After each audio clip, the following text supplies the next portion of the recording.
আজকে প্রায় 10 বছর ধরে মানুষের চুলে কেটে যাচ্ছে। হেনার বাপের সাথে কবে যে বিয়ে কথাটা বলে আসছি, উনি বলছে টাকা নিয়ে গেলে উনি হেনার সাথে আমার বিয়ে দিবে। যাই আজকে ওর সাথে কথাটা ক্লিয়ার করে আসি হেনার বাপের সাথে। ভাই আমার চুল কাটা হয়ে গেছে, টাকাটা দেন ভাই। আজকে প্রায় 10 বছর ধরে সেলুনে কাজ করে মানুষের চুল কেটে আমি একটা ল্যাম্বরগিনিতে এনার সাথে আমার বিয়ের কথাটা বললেই হয়। তো যাই আজকে 10 বছর কাজ করে আমি প্রায় 13,000 টাকার মতো ইনকাম করি। আমি এখন 13,000 গিয়ে মুখের উপর চুরে বলবো হেনা এখন আমার। যাই হেনাদের বাড়ির পাশে তো চলে আসলি, আমরা কি ভাবে জানি নিয়ে আসবো নাকি। তাই একটু সামনে গিয়ে হেনার বাপের সাথে কথাটা বলিয়ে আসি। গেন্দিটারে বিয়া দিয়ে দিলাম, ভালো হইলো।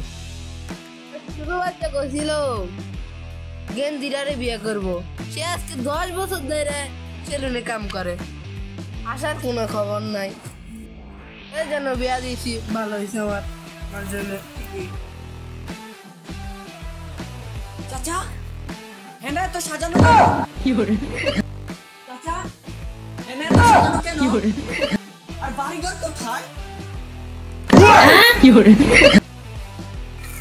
বাটা মুখটা কয় গিরে গেন্দিটারে বিয়া দিয়ে মাত্র গুলাইলাম না, গেন্দাটা আইসন। চাচা আপনি এসব কি বলছেন? আপনি বলেছেন হেনার সাথে আমার বিয়ে দিবেন, আমি তাই 10 বছর ধরে সেলুনে কাজ করে 13,000 টাকা ইনকাম করেছি। হয় না বাটা মুখটা 13,000 টাকা কয়। চাচা আপনার কাছে কি 13,000 টাকা কোনো টাকা মনে হয় না?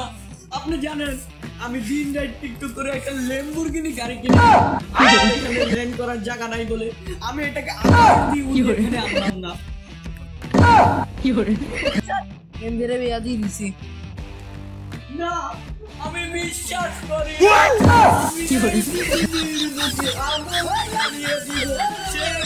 আমার না হয়।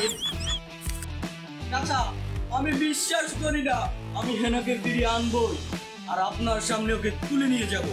ঠিক আছে, কথাটা মাথায় রাখবেন। ও হেনা তুই ডনকে চিনলু সোনাকে চিনলু বানাকে চিনলু না, আমায় তুই বুঝলি না রে, আমায় বুঝলি না, আমায় তুই বুঝলি না রে, আমায় বুঝলি। ওকে রে আমার গাতরে গুছাড়ি উড়ে এ কোন শুরু যাত্রা আরে কাটা দিয়ে লাইছি